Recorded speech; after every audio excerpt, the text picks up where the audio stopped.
Welcome to Behind the Muscle podcast. Today's guest is an NPC bodybuilder. Today's guest is Alex Atta. Alex, welcome to the podcast. Thank you for having me here. Appreciate it. Yeah, you're very welcome, Alex. So I kind of want to start off by asking you, who are a few of your favorite bodybuilders of all time? All time, it's first number one. It's Kevin Lavaruni. He's my favorite, and my second favorite it's Ronnie Coleman. Those are the top I really like. Yeah, those are two Hall of Famers for sure. Now, why is Right. Kevin Lavroni number one for you? Kevin Lavaruni is the reason that I start bodybuilding. To be honest with you, I saw when I was little, I saw his pictures of magazines and stuff, and I used to take it off and put it in my room and look at it, try to be like him. You know what I'm saying?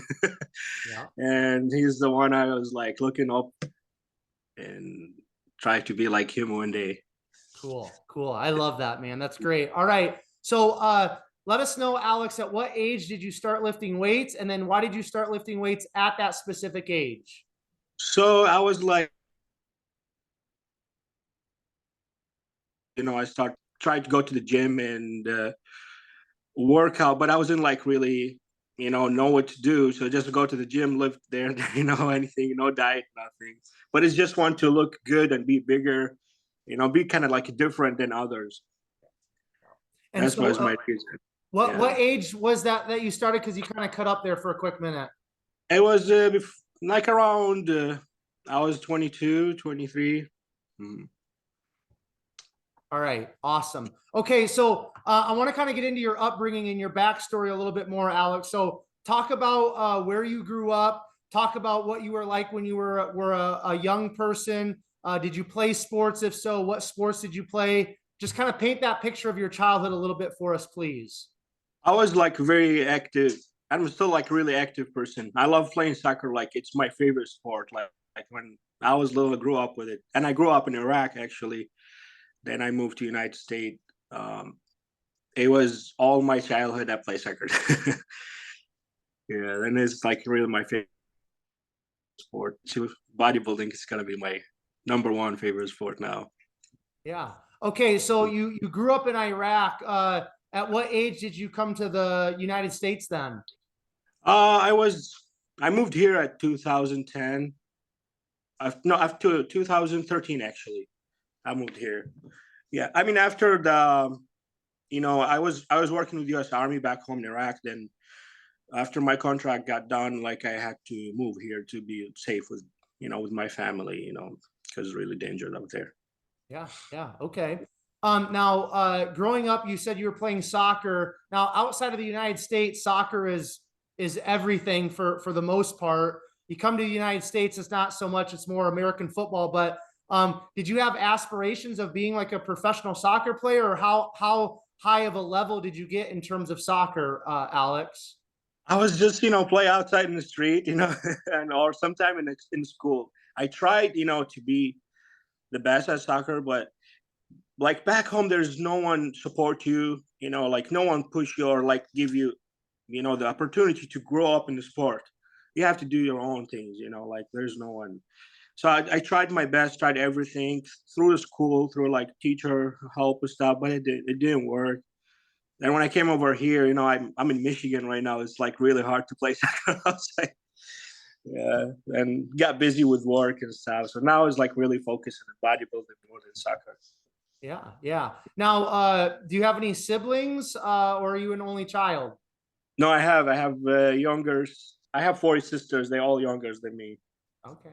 So Yeah, you're the oldest one, huh? I'm the oldest one. That's Okay. true. Okay. Cool. What was your relationship like with your parents growing up? What was that like for you?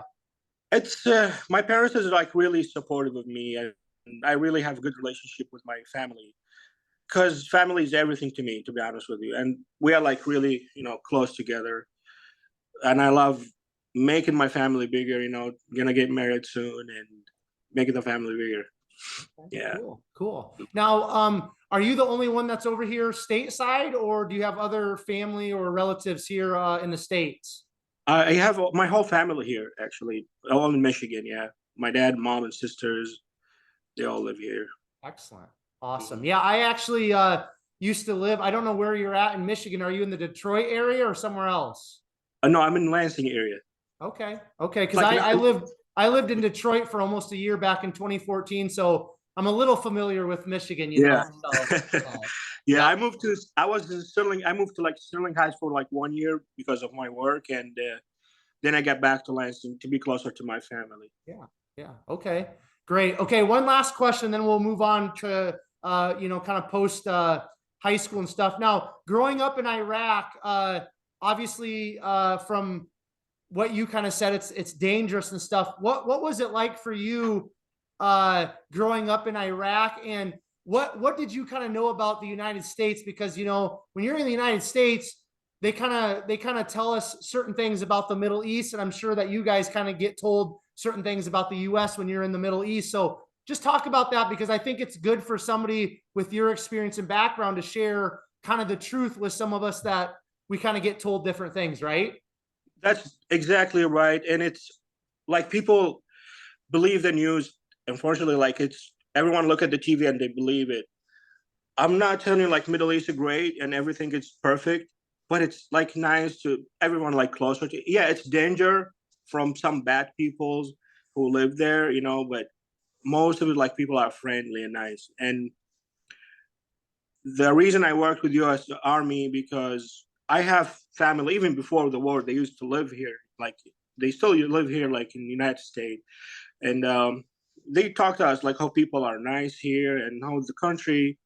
And I'm telling you something, I appreciate every single minute I'm spending here just to be like safe and be able to do the things I want to do.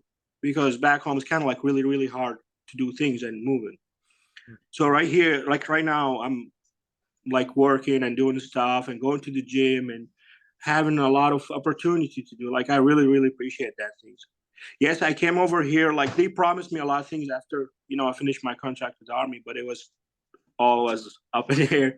They promised me help and stuff, and it was nothing. Right? I came over here. I have only $200 in my pocket. That's all what I own, and I have a bicycle. And it was there was a church. They would start helping me um, to find a work, and that's how I start working on myself.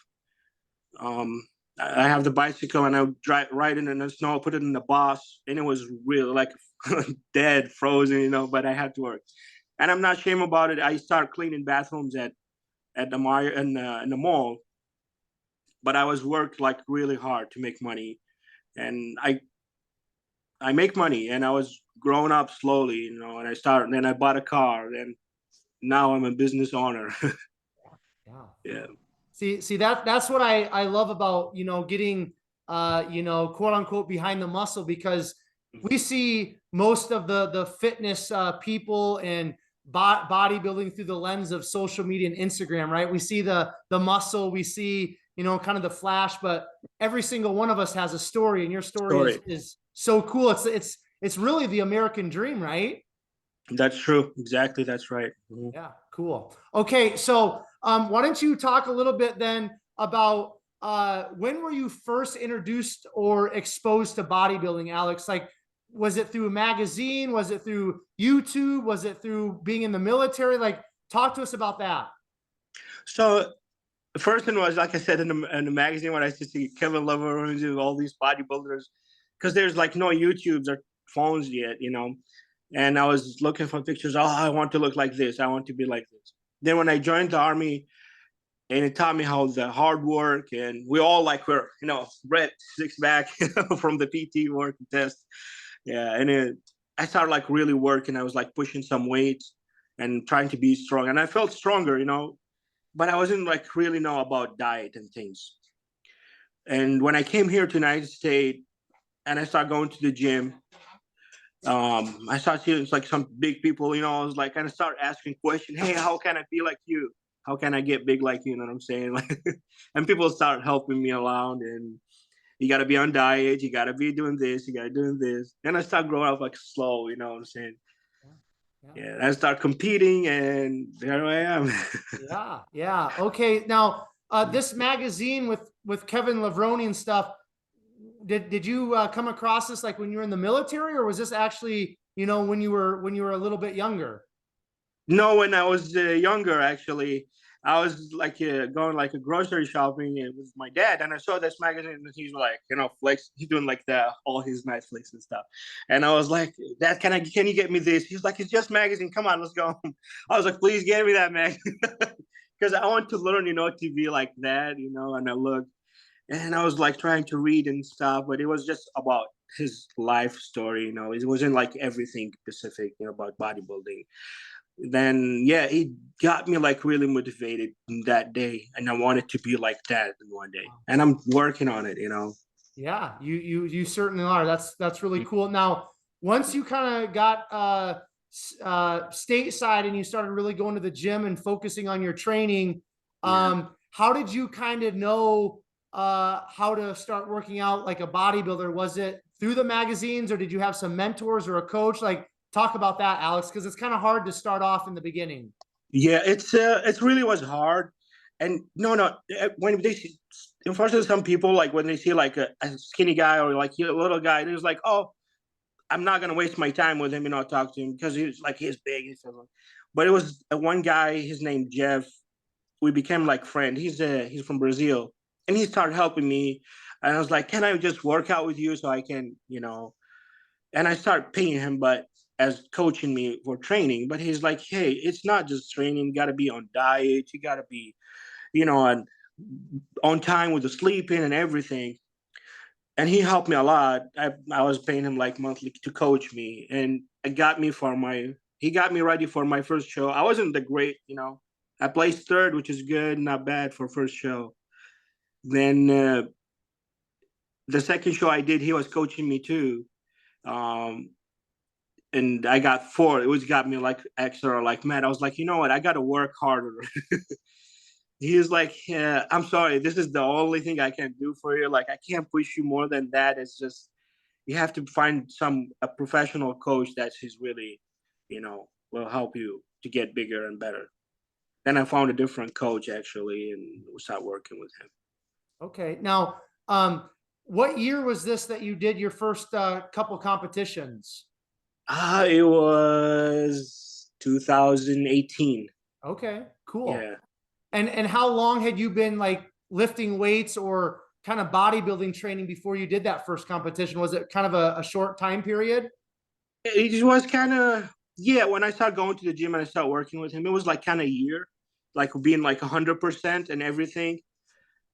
And to learn, and it was my first thing that I was kind of like skinny but ripped. That's why I wasn't like the biggest in the class, and that's why I was like, it got me like I want to be bigger, to win the shows I can. But he couldn't like get me to certain levels I want, so that's why I switched. And Yeah, yeah. So your current coach is and sorry if I mispronounce his name, is it Ariel Alberto? yeah, Cuts, Okay, known by so Cuts. Yeah, yeah, cuts. Okay, so when did you start working with your current coach? it's been like 4 weeks. This man, it's amazing. Like I feel I wasted all my time not being with him. You know what I'm saying? He's really, really smart. I love his program. I love the way he taught me like to train and diet, gear, everything. You know what I'm saying? Okay. All right. So then after your first couple competitions, Alex, talk a little bit more about your competition history, because I know you've competed at the Arnold's, and you've done some pro qualifiers. So just walk us through your competition history, please. Yeah. So when I started with Justin, I was with Justin Harris when I started like after Jeff, and I started with Justin Harris. He really built me up, like got me bigger, and I did Powerhouse. I won the overall Powerhouse Classic in Michigan. Then I did Central State and I won the show. After that, I was like, I want to be in bigger shows. So I picked Mr. Olympia, Amateur Olympia.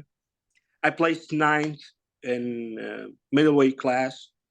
And I was like, I want to do another bigger show. He's like, why would you do the Arnold? I worked my ass off.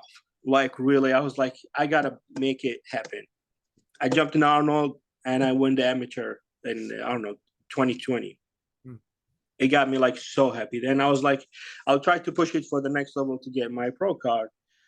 I did Mr. USA, and it was kind of, I think in Arizona, because they moved it to Arizona. Yeah. And I did another show. I forgot. Mr. USA. Yep, I did Mr. USA, and I tried to win the pro card. I didn't get qualified. Then I did NPC. I was all with Justin. I did what is that called? NPC Nationals? National. Yeah, National last year. I did that show, and I placed good. I was in the first call out in the top 5 in NPC National last year in Florida, and I'm getting ready for it again. I was like, I told the judges like, hey, I'm coming back for this show, and I was like, all right, we'll see, bring it back, see what's package you got, And I worked. So after that show, I was like, I talked to my coach. I was like, hey, I gotta be like in better physique and stuff, and it didn't work with him, and so I switched to Espen Francisco. He's from Spain. I worked with him, but he wanted like he's a great coach, not saying anything, but he wanted me to do like more shows, and it's kind of like not good with my budget. I can't afford to do a lot of shows. It's like in all the states, hotels, flies, and food and everything. And I was like, in the last minute, I talked to Cuds and I was like, hey, let's get it ready. We have some plans to do. So let's talk about Justin Harris for a moment, because he's an elite coach. He's there local in Michigan, right? Correct. Yeah, I think he's still in Kalamazoo now. Yeah. Okay. So listen, I just want to talk about how he helped you progress as a bodybuilder and as an athlete, because obviously he's an elite coach. He's been around for years. So how did he kind of help you progress and become kind of where you're at this point as a competitive athlete, Alex? He built me up like really. I like with diet. His diet is really good actually. The carb cycle was really working well on me to grow. It was amazing, and I was like eating a lot of carbs in my leg day, like over 1,000 carbs plus cheat meal. Yeah, I was eating like nonstop. It's too much food, and I had energy to push myself in the gym.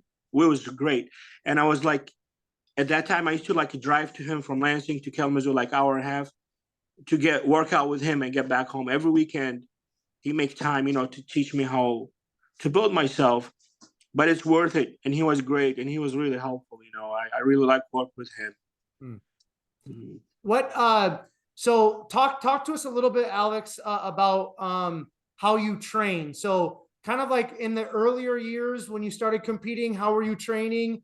And if so, has your training changed or evolved over the years? And how do you kind of train your physique current day? So I was in the beginning, I was just like workout whenever I feel like I'll just hit arms today. Tomorrow I'll do chest, like whenever muscle in my mind, I'll do it. Then after I start with Justin, he put me on program. It's like pull, push legs. Then I didn't like it because it felt like too much work with me, and I just like, what, I'll just focus on one muscle. And I kept back doing again one muscle. Now I'm doing push, pull, legs, same thing, but with cuts. But now the thing we do, push, pull, legs, but we start warm up, each set, 2 sets first warm up, then we do heavyweight, then we do failure, pretty much every work. That it really had me get like the 3D muscles, what I'm saying? It made me grow like a lot. Like I push or pull until the muscle like it stop burn. Like there's no way I can do another reps. Yeah. What are some areas on your physique, Alex, that you're kind of focusing on bringing up, or what's kind of like your goal in terms of lagging body parts, if you have any at this point? Yeah, so I was really focusing. That was my feedback from the last show in NPC National. It was like they want my lower lats, hamstring, and glutes to get developed more. now they are like, yeah, it's really getting there, you know what I'm saying? My lower lat is like insane right now. It's like when I hit the pose and it's like Christmas tree everywhere, like, you know, and just want to get my glutes and hamstring shredded now, and I'll be all set, you know, I'll be done and ready for the show. What specific movements have you been incorporating in your training to work on that lower lat area? It was like pretty much a lot of single arm, you know, like pull, you know, or like upper, or like, you know, the lower lats, you know, seated, or those helped me a lot. And roll, you know, like either with the Smith, like bending roll, or with the dumbbell. It was really helpful. It like really got me develop the lower lats. What about the glutes and the hamstrings? What have you done to kind of bring those up for movements? Lunges, lunges and back extension. Okay. Back extension like is really work. Like some people just like, oh, it's just for lower back. No, if you hit the muscle right, like it will work in hamstring, glute, and lower back. All those muscles, like it's really really good. Okay. And I do like start warm up, then I do another set like 10 to 12. Then I do failure with that until like I feel my glutes and hamstrings like stop burning, you know, and I drop the weight. Excellent. Very cool, man. Okay, so you're going to be competing at nationals, which is I don't know, what are we? It's Sunday today, so I mean you're less than 2 weeks out from nationals. What weight division are you planning on competing in, Alex? So right now we are the weight. My weight. I already make the middleweight right now, and my coach, he was like, "Let's do the middleweight to stay big," you know. But he said, if you drop more weight, we're gonna hit Walter. So we were, you know, kind of like up in there with the weight, and we'll see. Like it's either welterweight or middleweight, but more will be probably middleweight. Okay. And what is your goal at nationals this year? I gotta win. You know, I have to win. There's no way I'm not winning. Okay. I like it, man. Like I'm really hungry for that show. You know, like I was working for it like a whole year on my feedback. Like everything they say, I was like, I need to improve those muscles, and I've been working on it, posing, develop those things. You know, the weakness I had, and I really did. I worked for it, and I'm so hungry to win it. Like I'm excited like for it. Never been excited like that in my life for the show. To step in the stage, I was like always like, oh, where is someone gonna beat me? But this time, no, I feel like I'm winning this time. Yeah, I like it, man. You gotta be confident in life to accomplish things, right? Exactly, that's right. Believe it until you achieve it. There you go. Right. Yep. Yeah. Now, in terms of cardio for this prep, where are you at for cardio, or how high have you gone up for cardio? And then what type of cardio do you do? Do you do walking? Do you do the step melt? Talk to us a little bit about that, Alex, please. So the cardio is only 30 minutes. He put me in only 30 minutes. Yeah, I love that, man. That's what's like, because my coaches before like put the hour and a half cardio, like I was dying on the stairs master, things like. But with cuts, the diet he make me lean with the diet more than cardio, which is really good. But he makes the heart rate have to be between 120 to 130, you know, on heart rate. And any machine he said you want, bike, walking, stairs master, but they have to be like in certain heart rate. Okay. Mm-hmm. So what do you usually do then for your cardio, or do you switch it up? Switch it up. If I wake up like tired, you know, like, oh, I don't have the energy for stairs master, I'll just do walk and bike. But if I wake up like, you know, I don't have early work or stuff, I just go do a stairs master because, you know, it's always the best, you know, sweat and things like that. For sure. Okay, now why did you choose Ariel Alberto Cuts? Why did you choose him as your current coach? Man, I see his work. It's amazing. Like I see his athlete, they look all great. And I have some people, they're already going like to Olympia. They're friends of mine, and they're getting ready, and they look shredded as hell, like with a good size, you know. And actually, I competed with Cuts in the same class. Yeah, he beat me, but yeah, I was 8 and he was 6, I think, in the class. We did Mr. USA together, so we became friends after that show. Yeah, cool. And I really like his work. and he's really, really motivating. Like the way he talked to his athlete, and I saw him at the show. He was on the prep, and he was tired. He has so many athletes. He was knocking doors to doors in the hotel, checking on his athlete, each one, how they look, if you're hungry, if you're tired. He's really motivated. Like he motivated me. Like when I talk to him, and he sent me like voicemail, or text messages, like it make my motivation up to to Excellent. Yeah, that's great to have somebody in your corner that cares about you as much as you are caring about your competition and your prep, right? Exactly. It makes me feel like he's my friend, is not just coach. That's how he is. Cool. Very excellent. Okay, Alex. Now, in terms of where you live, do you have a pretty good gym, or are there a couple really good like bodybuilding friendly gyms in your area? If so, talk about that for a quick minute. Yeah, it's not really, to be honest with you. And I have 3 memberships. So in the leg day, I have to go. At leg days, I have to go to Mac, and if I have chest or back, I have to go to Powerhouse East Lansing. And if I have other things to do like arms or something, I go to Crunch Fitness or whatever. Okay. Yeah, it's like fortunately we don't have good gyms here. In Detroit, they were like a good gyms when I lived there. Yeah.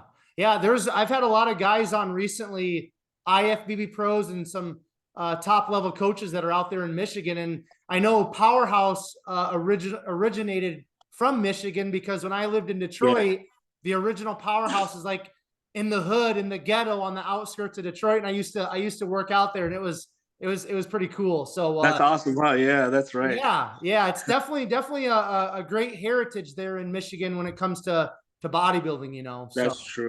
But okay, now in terms of making money, a career job, you said you have your own business. So talk a little bit about, you said you when you first got here to the States, you were cleaning toilets, you had your bicycle, and then you've just kind of been working your way up to where you're at today. So what's your business? What do you do for your income nowadays, Alex?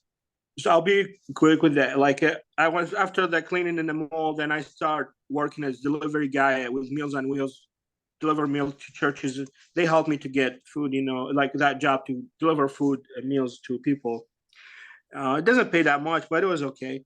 Then I worked in restaurants a lot, as a cook or cleaning stuff. Then one of my friends, he's a truck driver. It's not my truck. And he's like, why don't you work with me? Like, let's go to Texas, go to California. I'll pay you, get your CDL. Yeah, I work on this one. I saved some money. It cost me like to get the CDL around like 4,000 to get the CDL. I got it. Then I start working with him. Then I found a job as local, which is only in Michigan.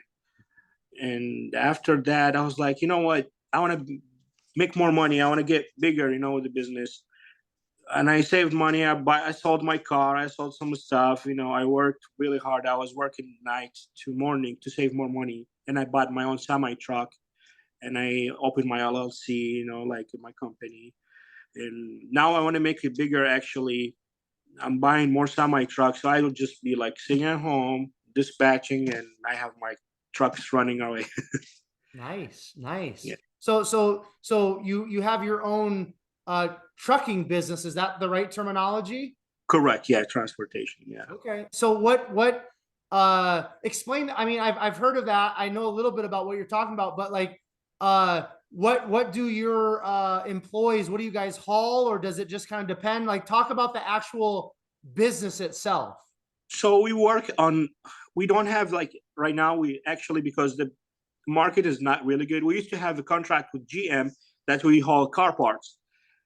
We have 53 dry van trailers, and that's to haul car parts, which is doors, fenders, or windows from GM. But now we work on board. Like whenever loads we get in Michigan, like we find it, you put on it, that load, and you take it. Whenever it's like probably milk, probably salt, probably car parts or anything available, like the other day I took like some trees, from farm to other farm. But I don't care, I try to make money, so whenever haul I get, I'll do it. Yeah, very cool, man. Always on the grind, right, Alex? Exactly. I wake up every day at 4 a.m. in the morning, and I get back. I work. Wake up 4, cook my food. I go to the gym. I do my cardio, shower. Then I go to work. Then after I get back, I go eat, and I will go to the gym, prep my rest of, eat my rest of the food. Cool, man. Love it. That's awesome. Man, I love hearing stories like yours, Alex. Now, going back to bodybuilding for a little bit here, what would you, so if and when you get your pro card, what is your long-term goal in terms of competitive bodybuilding? Like, what would you like to do as an IFBB pro? If I become IBB pro, I'll take my time to grow. My favorite division is 212, but those days, it's really really hard to compete with those guys. They're so big, so I have to take my time to get like as much bigger I can and put size and more definition in my body. Then I'll compete. So if I win my pro card, I'll take my time as to like 2-3 years to grow and put a lot of mass. And whenever shows coming and I'll be ready, then I'll jump in the stage and be in the 212 division. Awesome. And would you like to win a pro show? Is that kind of like a goal of yours, or do you just kind of want to be competitive? No, I want to win. There's definitely my goal to be an Olympia, and that's why I compete in amateur. I was like, I want to see how that stage looked like, and it was freaking huge, like backstage, and a lot of people from all the world, And I want to be there, like one time as a pro. You know what I'm saying? Yeah. Now, going back to your home country, are there any IFBB pro open men's bodybuilders from Iraq or not? Yeah, there is, but they can't like actually. There's only one of them here. Because he have a different passport, like he's from England, like his England passport. He can compete here, but most of them they can because the visa and everything. They can't come over here. But there's a lot. Yeah, that's for sure. So many. So bodybuilding back over in Iraq in the Middle East, I mean, what's it like over there? Do you stay in contact with anybody over there? Is it pretty big or not necessarily? I'm telling you, it's getting really big. It's especially like in Kuwait, Dubai, and Qatar. And what started Oxygen Gym and the owner, his name better. And I contact with Ahmed Ashkenani. He's 212 division. He's the one who won Arnold the Classic at the 212. Ahmed Ashkenani, if you know him, yeah. He's a really good friend to me, and it's getting really big. That's what they want to take the Olympia back to Middle East, and they make the trophy $1 million. That's yeah, which is it's a lot of money. Yeah. Yeah, there's definitely some wealth over there in certain parts of the Middle East, right, Alex? There's some people they really have money. Yeah. Okay. Now you mentioned you're going to be getting married and stuff, and from your Instagram, I saw that your significant other, she also competes. What division does she compete in? She's the wellness. I supposed to compete with her today, like yesterday. But my coach told me, no, just focus on the national because you already qualified. Don't want to burn your body. But she do wellness. She won the show, her class yesterday. She was so happy. Yeah, I had to get her all the donuts and all the stuff, and I was just watching her eating. Now, is she going to go on and compete at nationals then this year? Yeah, she's getting ready for the same show that I'm doing in Florida. Okay. So yeah, she have a good coach and she have really good physique. She's getting bigger than me. I was like, hey, slow down. Yeah, because the kind of the name of the game with wellness is you got to have that posterior chain, the glutes and the hamstrings. Like the legs is like their thing, right? Her legs is insane, and she just barely worked for it. It's like quads is like, well, that's the first things that when I started dating her, I was like, hey, you have a big legs. What you doing? That's how we start talking. Okay. Cool. So did you guys meet at the gym, or how did you guys actually meet? Oh yeah, at the gym, yes, for sure. Good deal, man. That's always a great way to meet somebody is through the gym, something that you love, right? Exactly. She's really nice and helpful. Actually, we are like really neighbor, like very close to each other living. So yeah. Cool. And she's very helpful, support me every time, all the time. And that's same thing to her. I am.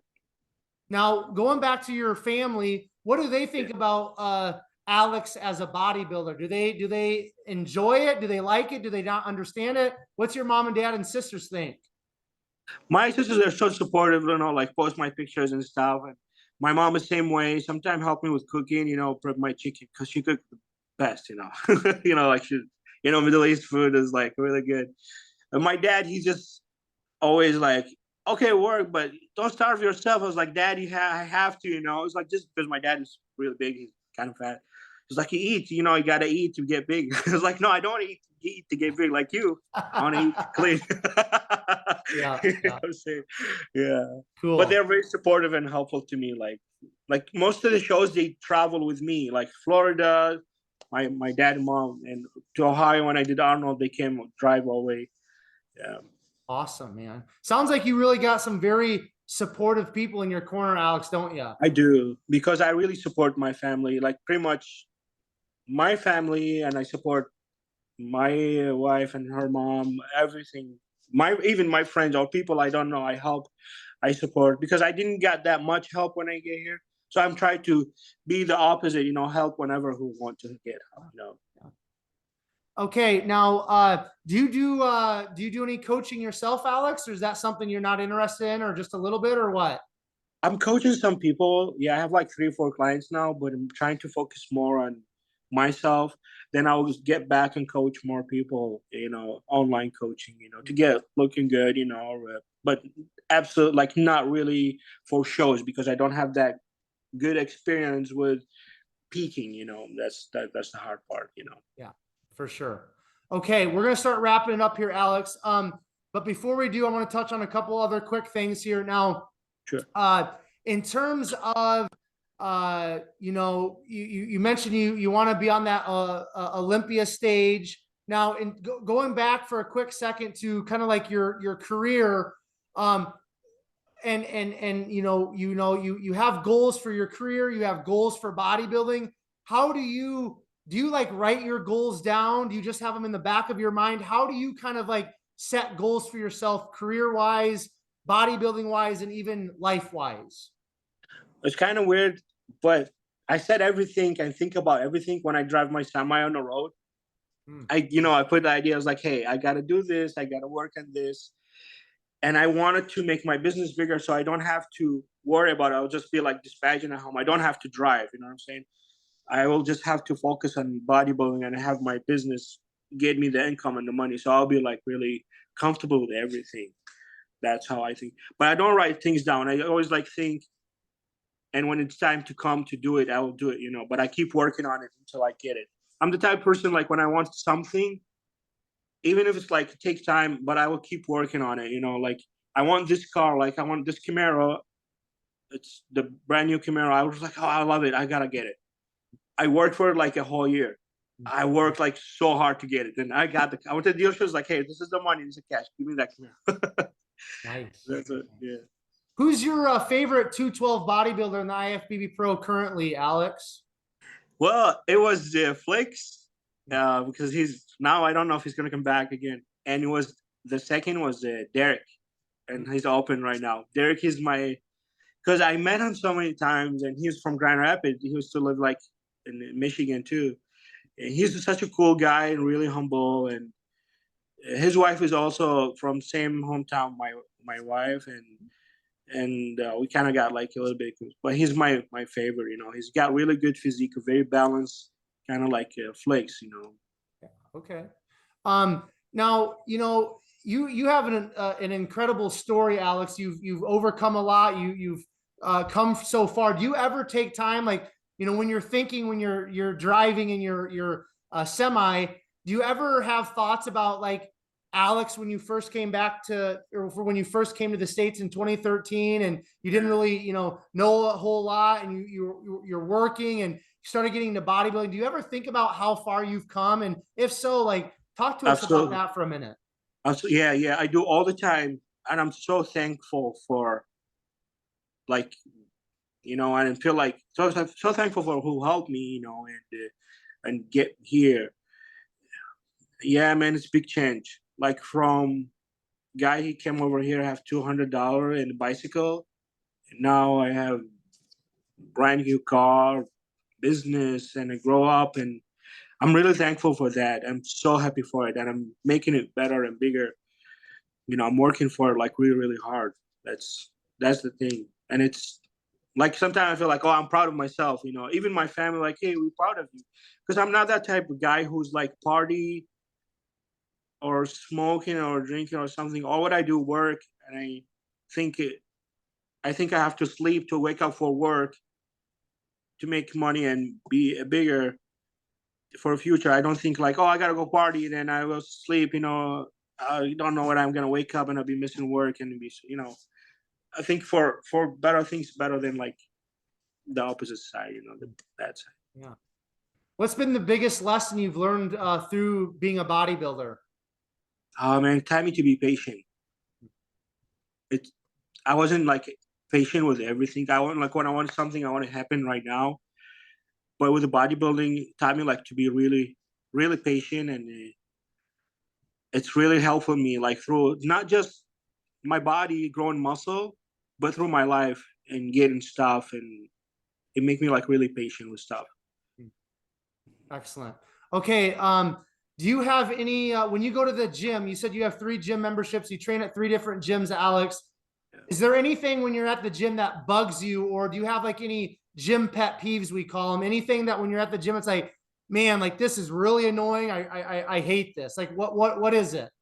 Yeah, exactly. So I'm always like friendly. I talk to people, come talk to me. I talk to people, like I help people out and things.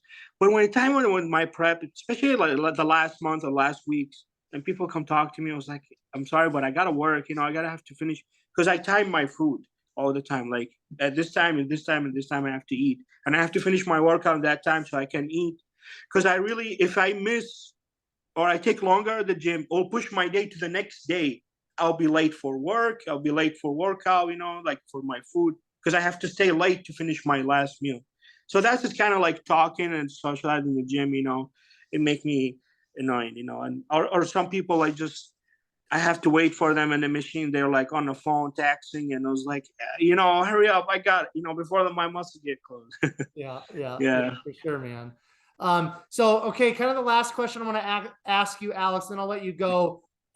If somebody's just starting out in bodybuilding or they're thinking about doing their competition for the first time, what's some words of wisdom or what's some advice that you can give to them that maybe now that you wish you knew when you started your bodybuilding career? Yeah, so that's a good question. I want people to learn to be. There's so many guys or girls that she want to look good, and probably 2 weeks. Or there's some guys that are like, oh, there's a magic things you take and you look insane very quick, and they quit in the end because they're not patient. This game need to be patient and work really hard and focus. That's the thing. Patience is number one in this game to grow. You're not working out. And I also have those clients, like I have some people who's like, man, like I gotta be like, look like you. I was like, you know how long that take me? Like years. It's not happening in a month. So you have to be patient. It's not gonna show next day, next month, or next 6 months. Probably need a year to show the difference. So patience is number one in this game to grow and look good and be better and to start being a bodybuilder. Yeah. Great words of advice. All right, Alex. First of all, I just want to say thank you so much for coming on and sharing your life story and your bodybuilding story with us. Before I do a quick outro and let you go, why don't you give us your Instagram and then any shout outs, anything that you want to leave with us? The floor is yours, and then I'll close us out.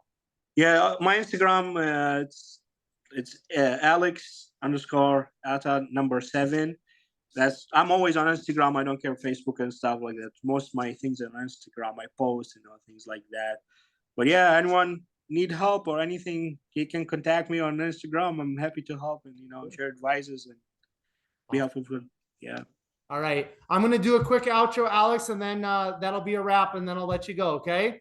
All right. All right. All of you who are tuning in to this episode of Behind the Muscle podcast, I just want to say thank you so very much. I appreciate all of you. I value all of you. And as I always say, if it weren't for all of you, the podcast simply would not exist. So thank you for all of your continued support. It's greatly appreciated. If you have not done so already, make sure you subscribe to Behind the Muscle on YouTube. That's really important because I release all these episodes first on YouTube, and then I will distribute them to iTunes, Podbean, Castbox, and some of the other podcast platforms. So if you want to stay current on all the BTM episodes, make sure you are subscribed on YouTube. Then please take this episode with Alex. Make sure you share it on your Instagram stories. Tag Alex, tag Behind the Muscle, so that we know you listened specifically to this episode and found great value in it, in which I know you did. And then finally, I will leave you all with this. Remember, behind the muscle, there's always a story. We'll catch you guys later.